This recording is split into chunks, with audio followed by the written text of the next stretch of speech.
No Mãos Solidárias de hoje, a gente veio conhecer o trabalho do PAICA, que é o Programa de Atenção Integral à Criança e ao Adolescente, que trabalha focado nas crianças com transtorno do espectro autista. E quem vai contar para a gente a história da entidade é a Suzy Ferraz, que é a coordenadora aqui do PAICA. Muito obrigada por nos receber aqui, Suzy.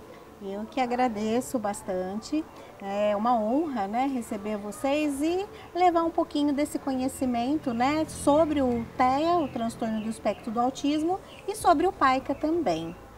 Então, para te contar um pouquinho da história, né, o PAICA já tem 12 anos. Quem fundou o PAICA, quem foi a idealizadora, né, desse projeto é a doutora Sueli Cabral, que começou a atender gratuitamente algumas crianças, algumas pessoas no seu consultório particular, e junto com essas famílias, então, ela começou a fundar a instituição e criou-se o PAICA. Ela sempre foi trabalhando bastante para que o PAICA tivesse uma sede, né? Porque é muito difícil o número de pessoas no consultório, né? E batalhando. Em 2016, final de 2016, 2017, ela conseguiu a cessão desse espaço. Na época, o nosso prefeito Dário era o secretário de esportes e junto com ela, como é médico também, né, eles conseguiram então que a prefeitura cedesse esse espaço que fica aqui dentro da Praça de Esportes da Vila 31 de Março, para que fosse, né, realizado o projeto do PAICA. Ela conseguiu uma verba também federal para a reforma do espaço, e você sabe como isso demora, né? Então, até todos os trâmites serem feitos, essas verbas chegarem, ser feita a reforma, ela ficou quase pronta em março de comecinho de 2020. Em março veio a pandemia, né? E que já paralisou todas as atividades. A doutora Sueli faleceu de câncer em maio. E o doutor Evandro, que era o vice-presidente, os dois que eram realmente assim, as pessoas responsáveis pelo PAICA, então faleceram neste ano, né? E aí então o PAICA ficou somente com algumas pessoas da diretoria que foram tentando, né, depois da pandemia e dentro da pandemia, tentar fazer isso funcionar. E eu sou professora de educação especial, trabalhei na rede municipal por 25 anos. Me aposentei em 2019 e eu conheci, aí eu já cheguei a fazer alguns trabalhos com a doutora Sueli, dando palestra para mães, porque além do meu trabalho enquanto professora de educação especial, eu tenho filhos gêmeos, o Matheus e o Miguel tem autismo, né? Então aí, a partir de 2012, quando eu tive o diagnóstico dele, realmente o autismo passou a ser muito mais a minha causa, né? Embora eu sempre tive que saber de todas as deficiências, que a gente sabe que na rede tem todas, né?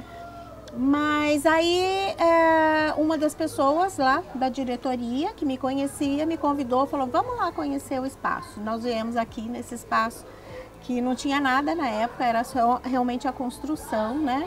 E aí ele falou, olha, se você achar que você consegue vir e dar conta de fazer funcionar, senão eu vou devolver o espaço para a prefeitura.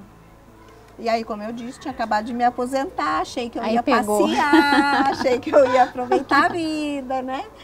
E aí eu não dei conta, realmente por todas essas questões. Tanto eu como a Paula, né, que é a coordenadora administrativa e financeira, a gente diz que a gente é privilegiado, a gente tem, graças a Deus, condição, né, de dar um atendimento de qualidade para os nossos filhos, de buscar profissionais maravilhosos, mas a gente sabe, né, tantas famílias passaram por mim na educação especial que não tinham condição de ter acesso ao diagnóstico e ao atendimento, ficava 3 anos numa fila de espera, né, e aí eu resolvi tentar assumir.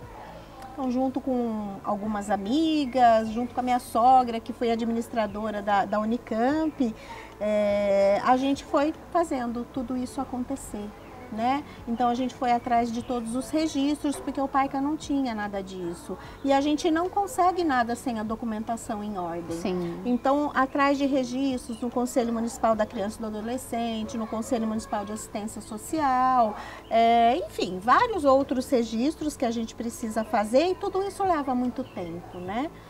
Mas junto com essas pessoas, a gente foi pedindo doações, a gente foi montando um grupo de doadores mensais. E aí então, em junho de 2022, a gente conseguiu iniciar os atendimentos com 6 crianças e 4 profissionais voluntários. Né? Eles vinham, a gente dava realmente só uma ajuda de custo, né? E começou assim os atendimentos.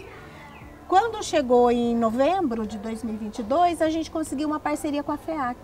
Então hoje assim, a gente sempre diz que a gente funciona por conta da FEAC. Né? Então foi a FEAC, vocês vão ver aí tantos espaços bonitos, né? A FEAC que nos ajudou a instrumentalizar, não só para ficar bonito, mas para ficar realmente um espaço que seja importante para o trabalho terapêutico dessas crianças, né? E aí a gente foi então caminhando com essas doações, fazendo bingos, que a gente sabe tudo que as instituições geralmente fazem mesmo, né? Bingo, rifa, vende pizza. E aí a gente foi então conseguindo fazer esse funcionamento aumentar. E a partir de fevereiro agora de 2024, a gente também conseguiu uma parceria com a Secretaria Municipal de Campinas de Educação. Né? Então hoje a gente tem também essa parceria. E estamos hoje com 80 crianças. Olha que maravilha, até que foi rápido essa multiplicação, todo né? mundo fala, nossa, como que... Porque às vezes a gente leva anos e anos para chegar nesse número, né? E a gente conseguiu aí, graças a Deus, em 2 anos de muito trabalho, né? Estar atendendo essa quantidade de reconhecimento, né? Nossa, E as crianças que chegam hoje, elas chegam como? Elas são indicadas pela própria prefeitura, pela educação? Como funciona? Isso é muito importante, porque é assim, olha, nós não atendemos crianças que têm convênios e nem particular, tá? Os nossos atendimentos realmente são todos gratuitos. Então são crianças do SUS, crianças que não têm outra condição, que não têm outro meio. Porque quem tem um convênio, a gente sabe, às vezes precisa judicializar, mas consegue. Né? Mas quem é do SUS não tem. Sim. Né? Então essas crianças e adolescentes vêm encaminhados das escolas municipais e estaduais, vêm encaminhados pelos centros de saúde, pelos serviços de assistência social do município, então CREAS, CRAS, enfim, e também a gente chama de livre demanda. Então, uma mãe está precisando, olha lá, conhece as nossas redes sociais ou alguém indica, ela também pode vir e fazer a sua inscrição. Mas hoje a gente tem um dado que deixa a gente muito triste, que são 133 crianças na lista de espera.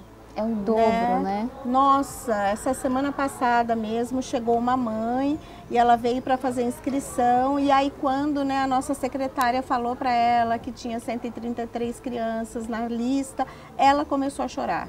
Ela falou, eu achei que meu filho já fosse ser atendido, eu não dei conta, fui lá, dei um abraço nela, né?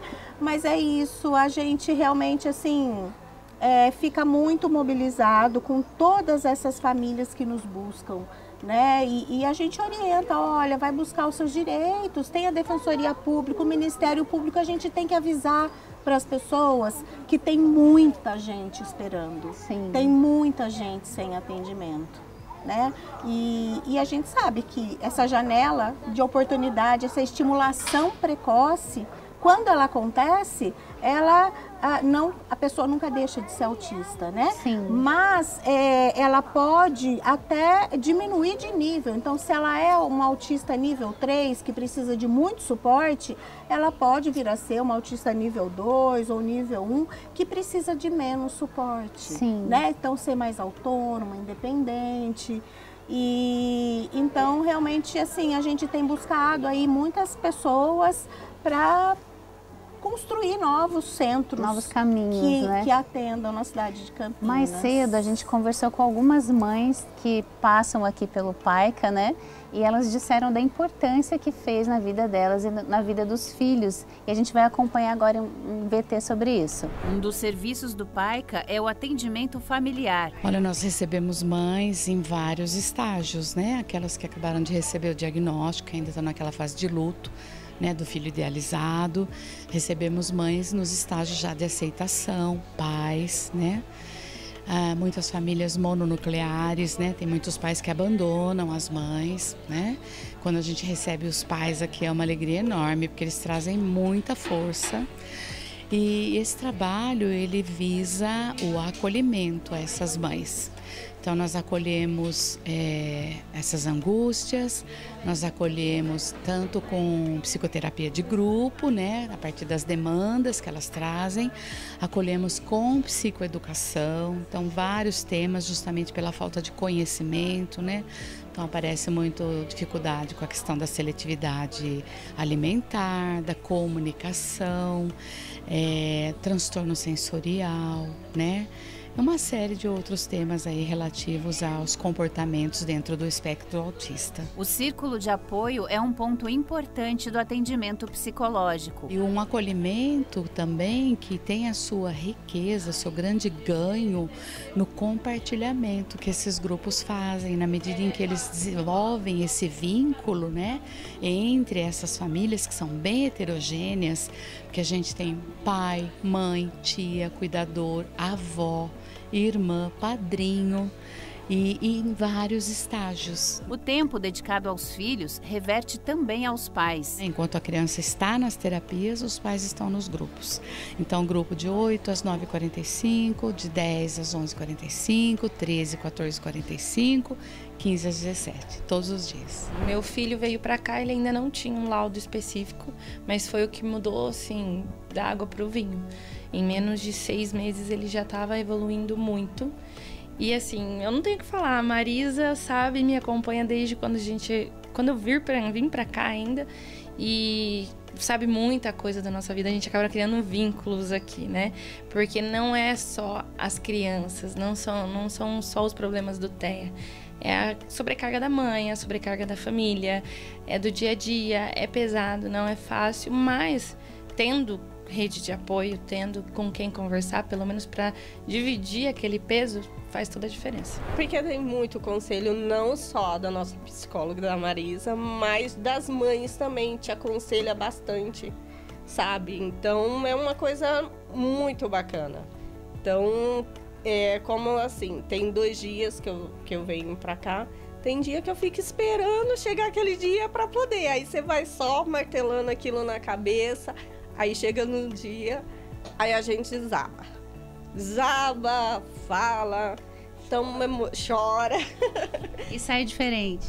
Muito, muito aliviada, sabe? Então é isso, né? O atendimento precoce, o suporte às famílias é essencial, né? Eu queria saber, Suzy, se vocês ainda têm capacidade de crescer aqui, se é com a ajuda de recursos, de novos convênios, essa estrutura consegue crescer ainda para atender mais crianças dessa fila de espera, ou se vocês têm entidades parceiras que vocês eventualmente direcionam essas famílias. Isso é muito difícil. Infelizmente não temos, porque as outras instituições de Campinas também têm listas de espera de 200, 300, 400 pessoas para mais, né? Então não adianta a gente encaminhar. Agora, hoje nós atendemos 80 crianças. Dentro da estrutura que nós temos hoje, nós conseguimos atender 100 crianças.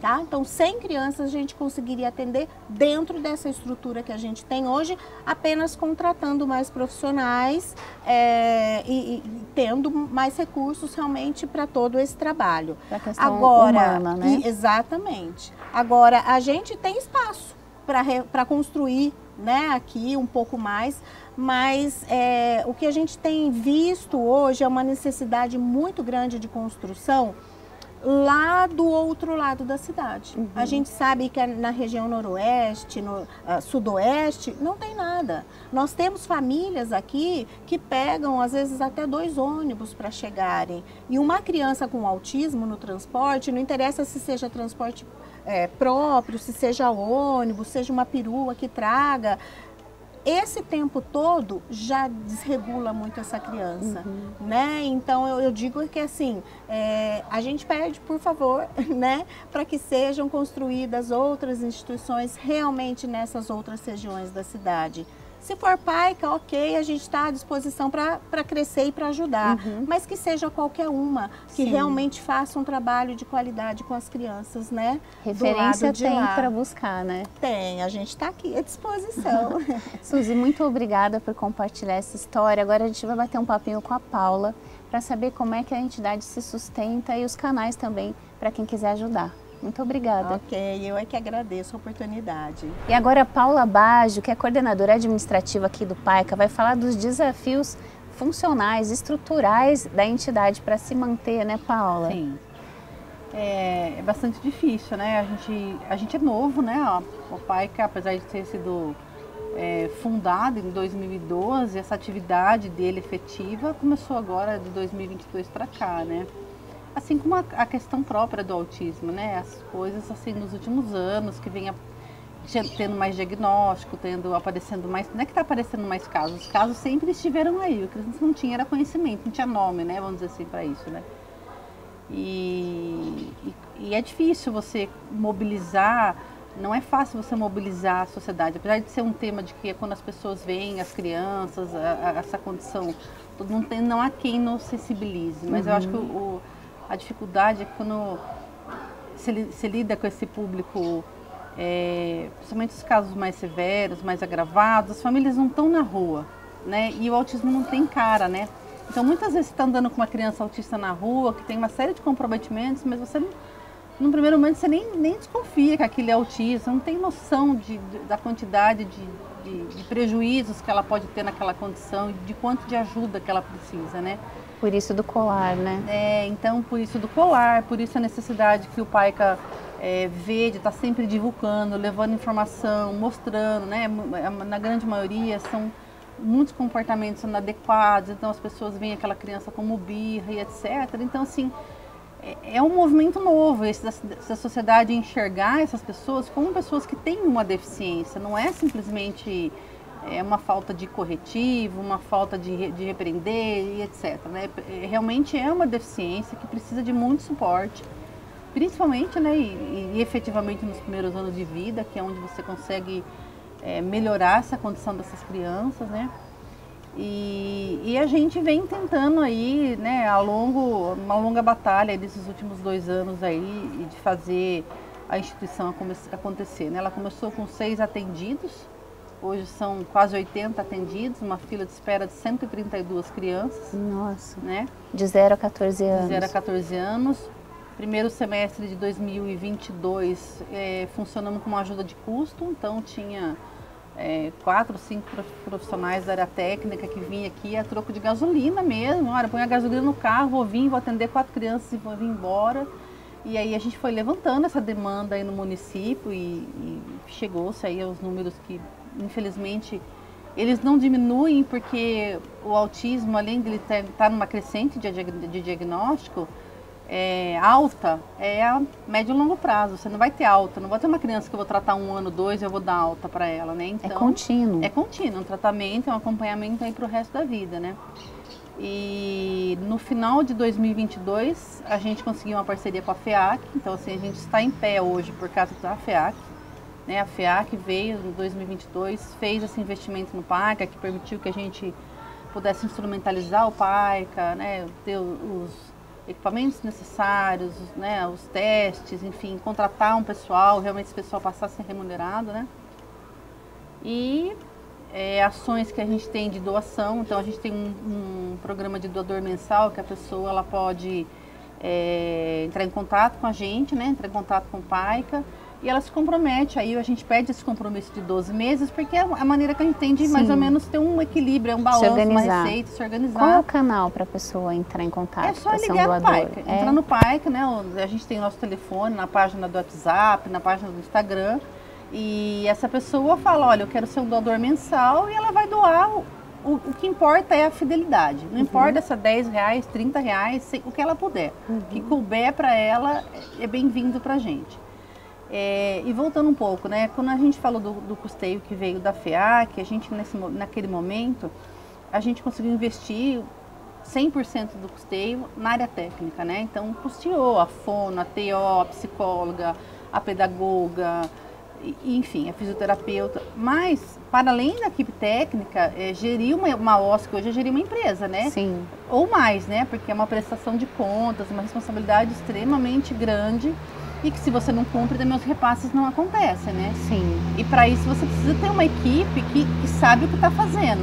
Não dá para trabalhar com amadorismo, né? Sim. Então você tem uma secretaria, você tem um departamento de recursos humanos, um contador, um finanças, um tesoureiro, né? Que tem que estar prestando conta e fazendo as requisições conforme é estabelecido, né?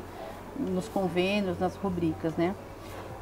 No final do ano passado, de 2023, a gente conseguiu, que estabeleceu agora a partir de fevereiro desse ano, um convênio com a Secretaria de Educação aqui do município, que também é uma parceria muito importante, que conseguiu aí a gente ampliar ainda um pouco mais as nossas receitas, mas ainda é muito custoso, né? Porque assim, as verbas que a gente também recebe, por exemplo, a gente teve notícia, né? Tem notícia de uma verba federal que a gente foi destinada para nós em março desse ano, que ia mudar total a realidade, assim, tirar o sufoco, né? Nossa, vendeu almoço para comer a janta, né? Que nós estamos em setembro e ela não chegou ainda, né? A gente sabe que está indo, presta documento, documento vai, documento vem, então assim, a folha de pagamento não perdoa, né? Não. Todo dia 5 ela está lá. Nossa maior despesa é pessoal mesmo, né? Não é aquisição, é lógico que seria muito legal a gente poder fazer melhorias, ampliar, trazer mais conforto, mas o nosso pesado mesmo da OSC é pagamento de folha. Até porque é o diferencial, é o atendimento, né? É o pagamento de folha, que é a equipe técnica que executa aí essa atividade multidisciplinar com as crianças, né? Vem algumas verbas que a gente recebe também de alguns outros deputados em valores menores, mas aí tem muita verba que vem muito amarrada, por exemplo, você não pode usar para folha de pagamento, você pode usar para aquisição. Sim. Então, assim, o melhor dos mundos hoje para o PAICA, assim, que é uma campanha que a gente tá começando a levantar, começando a trazer, é isso, a gente conseguir sensibilizar a iniciativa privada, né? As pessoas físicas que têm condições de fazer esse compromisso, de, vamos dizer assim, adotar uma criança nossa, né? Porque é isso, né? Hoje uma criança nossa custa R$2.000 por mês. Por mês. Por mês, né? Pro atendimento que é feito. Então, é possível adotar uma criança para tentar reverter esse quadro? Então, para quem está assistindo, é possível fazer esse tipo de assistência, entrando em contato, então, pelos canais do PAICA? Perfeitamente. Entre em contato com o PAICA, aquilo que couber no seu orçamento, que, né, lógico que a gente gostaria de ter doações, assim, que resolvessem o problema, estratosféricas, mas assim, para a gente, até o pouco faz a diferença, porque, como eu disse, como as verbas que a gente recebe na grande maioria das vezes, ela vem para você custear somente a equipe técnica, não é uma escolha nossa, ela vem com aquela rubrica, ela já vem determinada que você pode usar para aquela função. Eu tenho uma secretária, eu tenho a moça da limpeza, né? Todo mundo vai precisar. Todo mundo vai precisar, eu tenho um contador para pagar, entendeu? Sim. Então, essas verbas que vêm, essas doações que a gente recebe de forma de pessoas físicas ou através da iniciativa privada, nossa, são muito bem-vindas. Além do que, até pela própria equipe técnica, às vezes entre um convênio e outro, até que quando ele se encerra e aí inicia às vezes você tem uma lacuna ali que a gente fica aí descoberta aí, às vezes 2 meses, 3 meses, e ter esse caixa a mais que poderia vir sem ter uma destinação mais travada, né? Uma destinação tão já determinada, ajuda demais a gente. Sim. Né? Trabalho voluntário também é um trabalho que a gente busca muito também de pessoas que têm interesse, que se sentir, assim, eu digo assim que o trabalho voluntário, na nossa causa, o que acontece quando você vai trabalhar especificamente com a criança autista, existe aquela coisa de você estabelecer um vínculo, até você compreender aquela criança, então assim, o que é importante? Que é ajudar. Entenda a criança que você vai estar recebendo, né? Sim. E na área administrativa é infinitos. A gente postou essa semana, a gente está precisando muito de um técnico, de alguém que entenda um pouco de informática para ajudar a gente aí com algumas questões operacionais. Olha lá, então tem muita forma de ajudar, na verdade, você pode vir aí fazer um trabalho voluntário, Hoje a sede fica aqui na Vila 31 de Sim. Março, né? De repente a pessoa mora aqui nas imediações e tem vontade de ajudar de alguma forma. Sim, é porque... Fica o convite então, né? Sim, às vezes a gente faz mutirão de limpeza, agora vamos fazer uma... Porque a gente já tem uma pessoa que cuida da limpeza pra gente, que é a Marli, né? Precisamos fazer uma coisa mais pesada, que nem a gente temos no mês de julho, né? Que é mais férias, as crianças vinham menos. Vamos fazer um mutirão que a gente está precisando lavar os toldos, limpar a janela mesmo. Aí ligamos para os pais, então assim, tem muita coisa. Vocês né? divulgam nas redes sociais? Sim, divulga nas redes sociais, pede ajuda. Que é o @paicacampinas.org. @paicacampinas.org. Então, se a pessoa quiser acompanhar, quiser entrar no mutirão, é só chegar, né? É só chegar. E assim, serviço administrativo, se a pessoa tiver vivência, por exemplo, aqui, é muita prestação de contas, né? Por conta dos convênios. Então, entender um pouquinho do terceiro setor, quiser vir. Até para aprender, né? Você está disposta a ensinar e ter um ajudante. A parte técnica, a gente também fez convênio de estágio com algumas faculdades. Então, Legal. se tiver alguma faculdade que tem o curso na nossa área, quiser entrar em contato para oferecer convênio de estágio, tudo é bem-vindo, né? Tudo é bem-vindo. Não faltam formas de ajudar, né, Não Paula? faltam formas, mas assim, de fato, assim, essa mobilização, assim, que a gente consegue realmente tocar aí a iniciativa privada, a iniciativa pessoal, né, de cada um, da pessoa física ali, de realmente poder ajudar a gente a melhorar essa captação de recursos, de via doação, isso pra gente É muito fazer muita bem-vindo. diferença. Paula, muito obrigada. Obrigada. Né? Acho que a gente já entendeu que tem como ajudar, não faltam meios de ajudar, Não né? faltam meios, não faltam meios. Muito obrigada, Paula. A gente vai para um rápido comercial e no segundo bloco você vai entender quais terapias o PAICA oferece para os seus assistidos.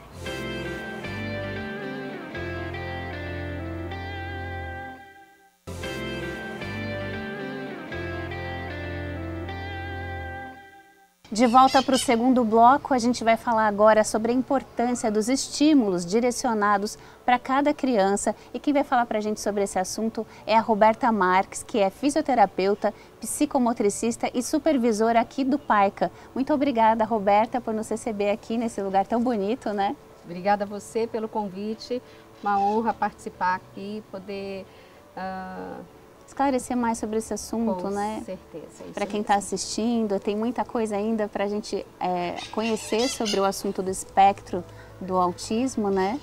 E dentro disso, o estímulo correto, né, Roberta? Como é que é? Vocês recebem as crianças já com laudo ou nem sempre e já podem trabalhando esses estímulos a partir do olhar atento da sua equipe? Como é que é? Na verdade, eu sempre falo que o olhar atento, quando a gente fala do autismo, do transtorno do espectro autista, que é o TEA, é o olhar da mãe. Esse é o principal para a gente poder entender e já iniciar esses estímulos. A gente sabe da importância que é, quanto mais cedo as intervenções começarem, mais o desenvolvimento e menor será o prejuízo dessa criança, né? E desse indivíduo com TEA. Então, ao menor sintoma, ao menor ponto de interrogação da mãe, aquele olhar que fala, nossa, meu filho tem alguma habilidade, está atrasado em alguma coisinha, vamos acender a luzinha. Então, por que eu falo isso? Porque a gente não precisa ter o diagnóstico fechado para entrar aqui no PAICA, tá? Basta ele ter uma hipótese diagnóstica. Abaixo de 2 anos é muito difícil você dar um laudo fechado de uma criança. Mas como que eu não vou atender, como eu vou exigir um laudo fechado para eu iniciar essas intervenções, sabendo da importância do estímulo precoce, tá? Então, o pediatra, na verdade, o pediatra que deveria ser o primeiro, como ele faz as avaliações, aquelas consultas mensais, depois a cada 6 meses, ele tem esse olhar e ele pode falar, pode ser uma hipótese diagnóstica de autismo. Com esse, ele já pode entrar e fazer parte das nossas intervenções.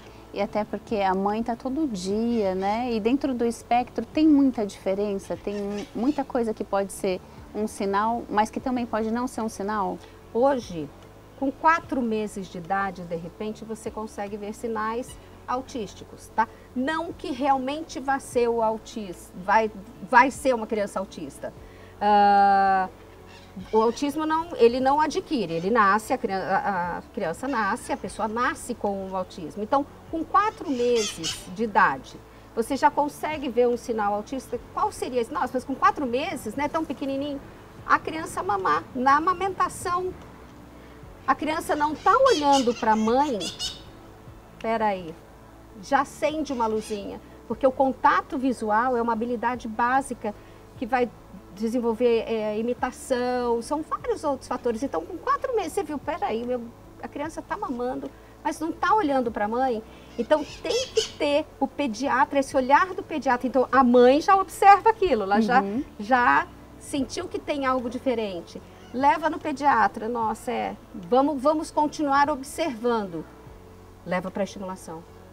Isso não vai ter prejuízo, isso não tem problema, muito pelo contrário. Só tem ganho. A criança, a gente tem o nosso desenvolvimento motor, né, o desenvolvimento humano, que é as habilidades que você vai adquirindo no decorrer da sua vida e tem as idades certas. Poxa, a criança está lá com os seus 6 meses, não engatinhou, está tendo alguma coisa, não imita. Né? Então, isso são luzinhas para que acendam. Para que você possa já levar para uma intervenção.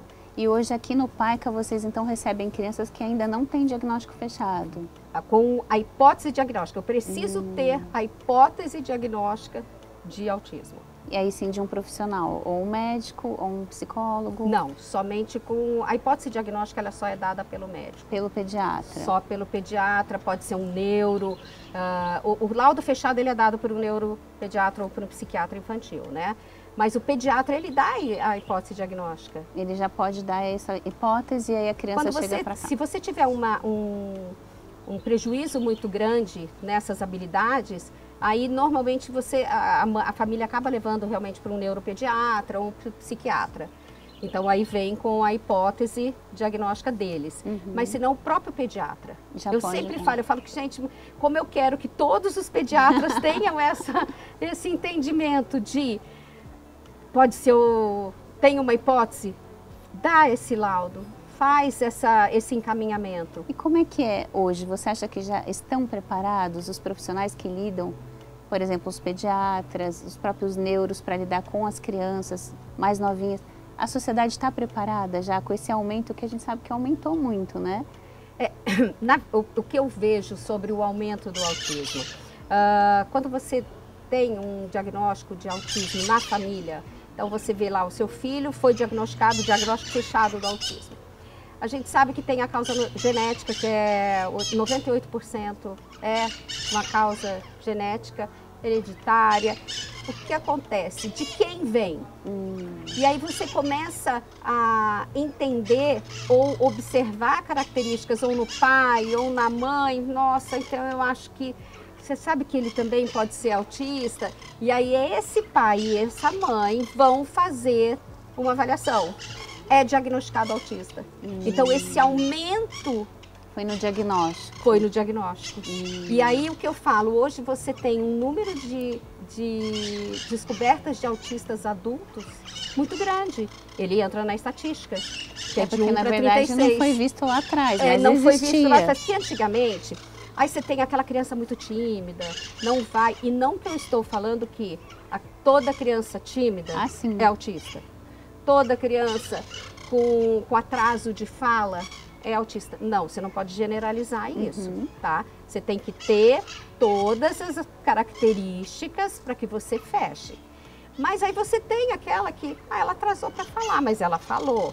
Aí ela não gostava muito de interagir, mas depois foi atingida. Só que isso, para o adulto, ele vê o quanto ele sofreu na vida dele. Para tentar se adaptar. Para tentar se adaptar.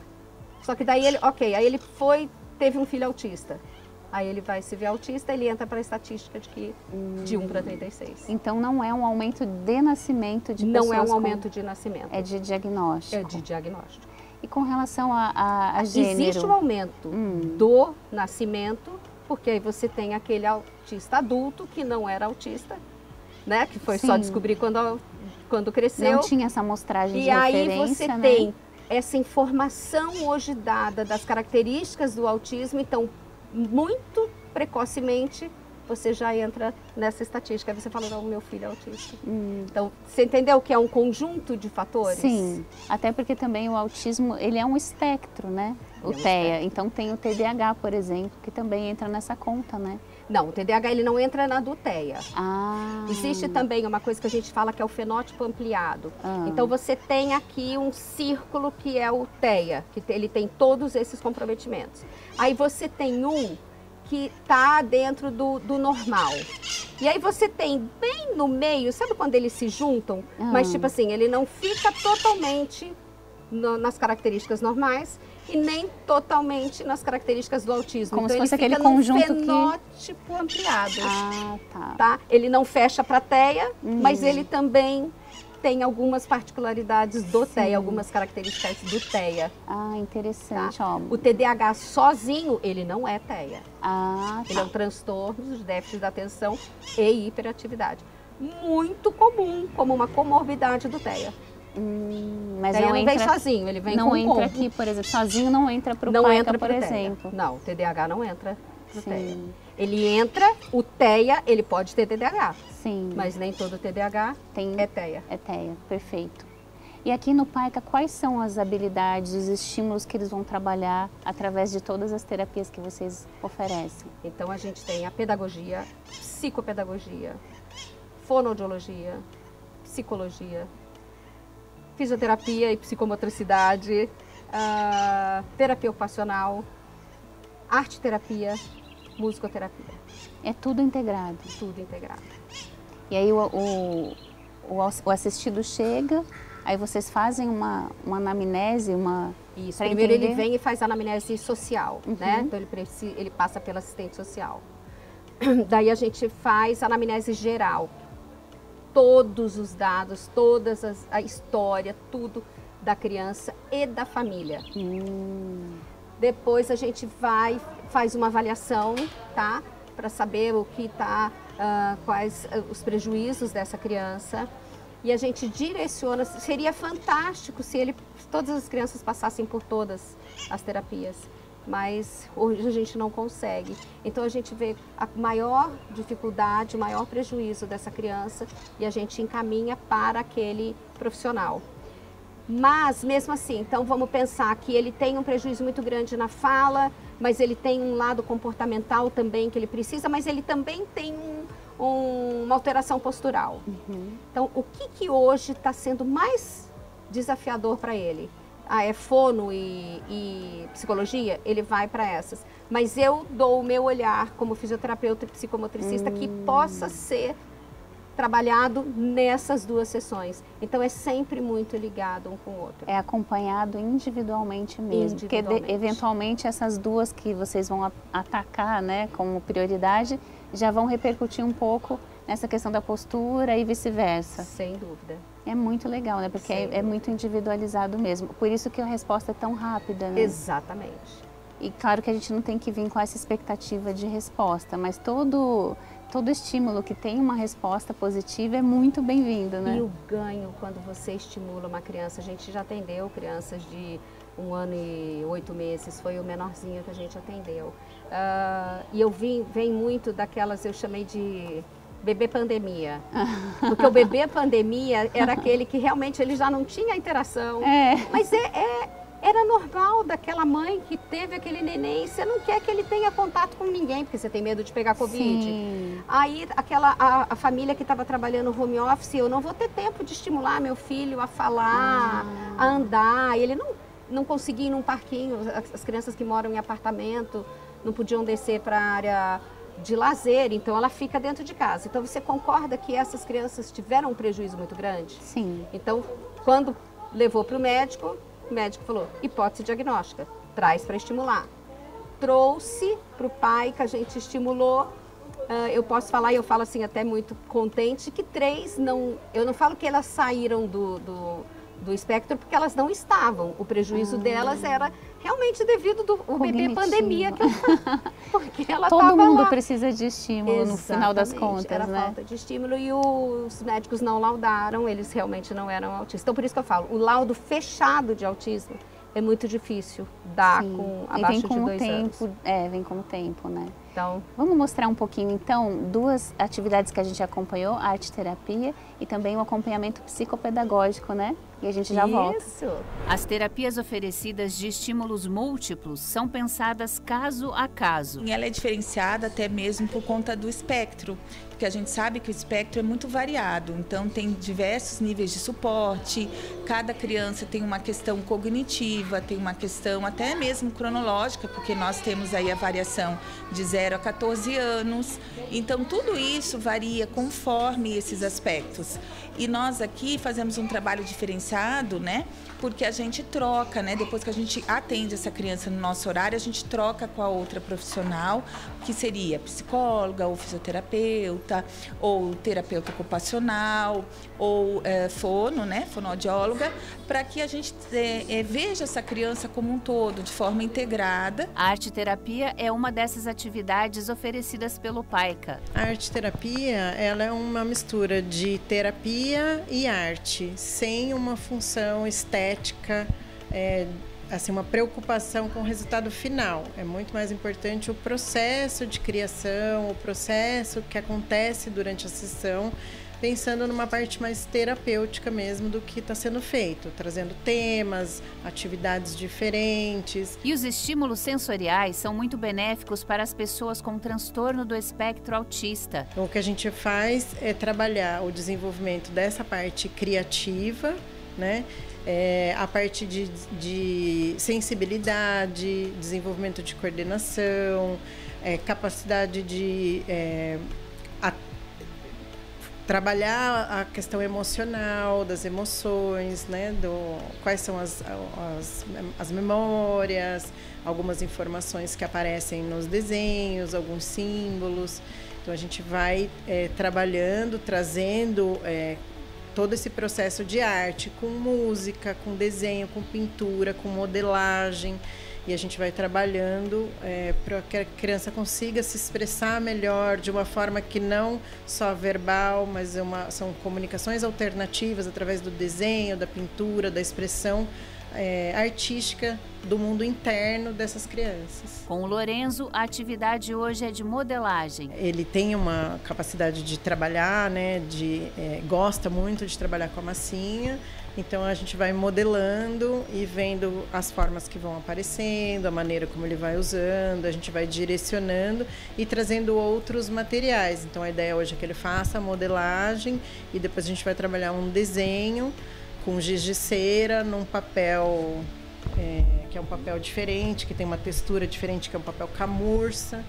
Então, que também vai trazer essa sensibilidade e essa expressão de uma outra forma, de uma forma diferente do que ele está acostumado, que é o papel normal, papel sulfite, né? Então a gente vai trabalhar com papel camurça, que ele dá uma textura diferente, uma cor diferente. As famílias também passam por atendimento arte-terapêutico. Aqui eu faço atendimento dos adolescentes e também das famílias. Então, as famílias a gente trabalha em grupo. E aí vai trazer questões da maternidade, do luto, do diagnóstico, da aceitação, comunicação não violenta com as crianças. Então, é um processo de autoconhecimento, um processo de autovalorização, que a gente sabe que o pilar familiar, estando equilibrado, ele ajuda também na regulação das crianças e no desenvolvimento, no entendimento dos processos do TEA dentro do núcleo familiar. Então é isso, a gente mostrou só 2 atividades, mas tem tudo isso que a Roberta falou, né? Porque realmente é um olhar individualizado e muito aferido, muito sensível para cada ser humano ali que precisa desse estímulo, né, Roberta? Exatamente. É o olhar único. A mesma forma que eles têm esse olhar único, nós também temos esse olhar único por eles. É um aprendizado, né? Sempre, sempre. Aprendo com eles diariamente. Muito legal. Roberta, muito obrigada por nos receber, por compartilhar toda essa história também das terapias, dessa parte mais pedagógica, mais ativa, né, dos atendimentos. Obrigada a vocês. E para você que gostou então desse programa e quiser reassistir, é só acessar o YouTube da TV Câmara Campinas no Mãos Solidárias e você consegue até compartilhar esse programa e levar mais informação para quem precisa de repente, né? Sempre. Muito obrigada e até a próxima semana.